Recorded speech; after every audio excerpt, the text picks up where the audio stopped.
Bienvenidos a este nuevo live donde siempre quiero compartir con ustedes algunas cosas que nos ayuden siempre para nuestro crecimiento en la fe, para nuestro crecimiento espiritual de cada uno, donde nosotros podamos defender nuestra fe, podamos defender a nuestra iglesia, poder defender la doctrina y las enseñanzas que Jesucristo nos ha entregado. Es de suma importancia que nosotros reforcemos lo que conocemos. Que reforcemos lo que conocemos y adquiramos nuevos conocimientos también. Adquiramos nuevas formas de poder mantenernos siempre activos en el camino del Señor. Dios nos da la fuerza, nos da la gracia, nos da nuevas formas como nosotros para poder mantenernos firmes y fieles a su palabra. Porque cuando nosotros tenemos firmeza en nuestra fe, firmeza en nuestro Señor Jesucristo,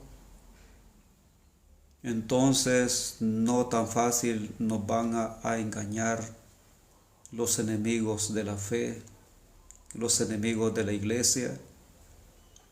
No tan fácil nos van a convencer para llevarnos a caminos equivocados, donde la gente, hay muchas personas que según su criterio están haciendo bien, pero que nosotros tenemos que tener el don del discernimiento. Eso es lo que nosotros necesitamos, pedirle a nuestro Señor el don del discernimiento, poder discernir bien, porque en este mundo, si no tenemos discernimiento de las cosas, por hacer una buena elección podemos hacer una mala elección, como en el caso de tantas personas que se presentan como siervos de Dios, como mensajeros de Dios. Y si estos mensajeros de Dios que dicen ser, había que cuestionarlos si en realidad pertenecen a la iglesia que el Señor ha fundado. Así de sencillo, ¿verdad? ¿Usted pertenece a la iglesia que el Señor ha fundado? ¿Usted pertenece a la iglesia apostólica? Y si ellos dicen que no, y que ellos pertenecen a otra iglesia que el Señor ha fundado, entonces esa no es la iglesia del Señor. Porque muchos dicen es que esta es la iglesia del Señor, porque le pusieron un nombre bonito, porque le pusieron un nombre bíblico, y ahí se engañan a la gente, ¿verdad? Le ponen un nombre muy bonito, y que suene bien, que sea agradable. Pero hay que cuestionar, ¿verdad? Hay que decir, usted pertenece a la iglesia que el Señor ha fundado. En su iglesia hay sacramentos, hay confesión, se celebra la Eucaristía. Y si esos elementos no los tienen ellos, pues definitivamente no es de la iglesia del Señor. Y como no son de la iglesia del Señor, no los van a practicar y no los van a tener. Sean bienvenidos.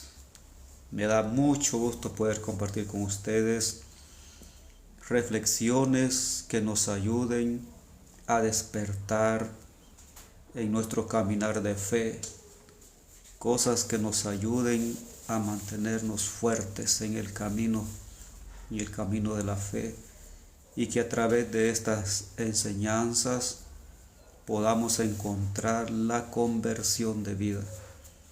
Sí, eso es lo que nosotros necesitamos, la conversión de vida. Un católico convertido jamás se irá de la iglesia y jamás dejará de practicar las enseñanzas que el Señor nos da en su iglesia. Por eso en este día quiero compartir con ustedes una reflexión, una meditación sobre la Eucaristía, especialmente sobre la adoración. Cuando nosotros recordamos muy bien el jueves eucarístico, día de adoración, para un buen católico no debe de descuidar este día jueves, día de adoración a nuestro Señor Jesucristo. Nosotros como buenos católicos debemos de defender esta práctica cristiana, esta práctica espiritual, esta forma de espiritualizarnos en la vida cristiana. Nosotros como católicos debemos de vivir de esta vida sacramental, porque es un sacramento. Entonces, si nosotros estamos bien en este camino de práctica como buenos cristianos, nosotros no nos vamos a perder. No nos vamos a perder y vamos a entender muy bien lo que significa pues ser católico, ¿verdad? Un buen católico converso no va a descuidar su vida de adoración. Es de suma importancia que nosotros reconozcamos la presencia de nuestro Señor Jesucristo en la adoración. Por eso en este día, hablando y recordando la importancia que tiene el jueves para nosotros, jueves eucarístico, entonces nos vamos a dar cuenta nosotros que en todas las iglesias, especialmente las iglesias parroquiales, allí siempre va a haber adoración a Jesucristo. Pero para que nosotros hagamos un poco de historia, hagamos un poco de memoria, cómo se inicia esta adoración, cómo es que nosotros llegamos a tener esta riqueza espiritual, porque es una riqueza espiritual la que nosotros tenemos. Y nosotros no debemos de perder de vista esta riqueza espiritual, donde todos los bautizados salimos beneficiados, donde todos los católicos deberíamos de ser beneficiados de este sacramento, que es de la Eucaristía. Empecemos entonces esta plática. Miren, nosotros sabemos que el jueves es día de adoración a nuestro Señor Jesucristo.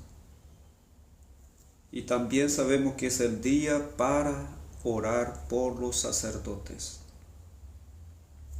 Y es también para orar por las vocaciones sacerdotales, vocaciones religiosas, religiosos, vocaciones para la vida del matrimonio también, porque hay que orar.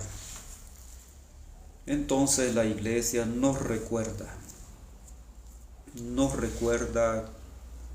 que un buen católico, un buen converso, un buen cristiano no se puede descuidar de adorar a Jesucristo el día jueves.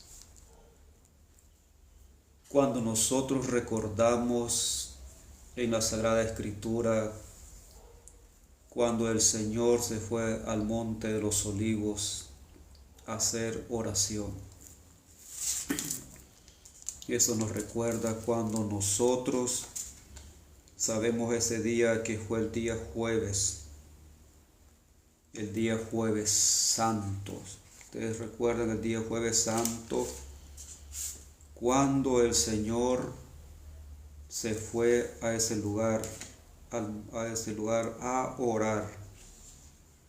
Pero nos recuerda la Sagrada Escritura que el Señor, para ir a orar a ese lugar, Él se llevó a 3 de sus discípulos para que lo acompañaran. Entonces, cuando el Señor se va al Monte de los Olivos a hacer su oración, entonces porque Él ya sabía que se acercaba su salida de este mundo. Él ya sabía que su tiempo había llegado, había terminado ya su misión de estar en este mundo. Por eso dice aquí en el libro en el Evangelio de San Marcos, cuando leemos el Evangelio de San Marcos, cuando habla de la agonía de Jesús en el Getsemaní. Dice, llegaron a un lugar llamado Getsemaní, y Jesús dijo a sus discípulos, siéntense aquí mientras voy a orar. Y se llevó consigo a Pedro, a Santiago y a Juan. Comenzó a llenarse de temor y angustia, y les dijo, siento en mi alma una tristeza de muerte. Quédense aquí y permanezcan despiertos. Jesús se adelantó un poco y cayó en tierra, suplicando que, si era posible, no tuviera que pasar por aquella hora. Decía, Abba, o sea, Padre, para ti todo es posible. Aparta de mí esta copa, pero no se haga lo que yo quiero, sino lo que quieras tú. Volvió y los encontró dormidos, y dijo a Pedro, Simón, ¿duermes? ¿De modo que no pudiste permanecer despierto una hora? Estén despiertos y oren para no caer en la tentación, pues el espíritu es animoso, pero la carne es débil. Y se alejó de nuevo a orar, repitiendo las mismas palabras. Al volver otra vez, los encontró de nuevo dormidos, pues no podían resistir el sueño y no sabían qué decirle. Vino por tercera vez y les dijo, ahora ya pueden dormir y descansar. Está hecho. Llega la hora. El Hijo del Hombre va a ser entregado en manos de los pecadores. Levántense, vamos, ya viene el que me va a entregar.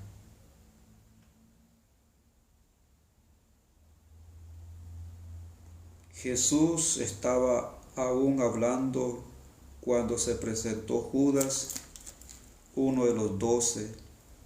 Lo acompañaba un buen grupo de gente con espadas y palos, enviados por los jefes de los sacerdotes, los maestros de la ley y los jefes judíos. El traidor les había dado esta señal: al que yo dé un beso, ese es, deténganlo y llévenselo bien custodiado. Apenas llegó Judas, se acercó a Jesús y le dijo, Maestro, Maestro, y lo besó. Ellos entonces lo tomaron y se lo llevaron arrestado. En ese momento, uno de los que estaban con Jesús sacó la espada e hirió al servidor del sumo sacerdote, cortándole una oreja. Jesús dijo a la gente, a los que a lo mejor buscan a un ladrón y por eso salieron a detenerme con espadas y palos.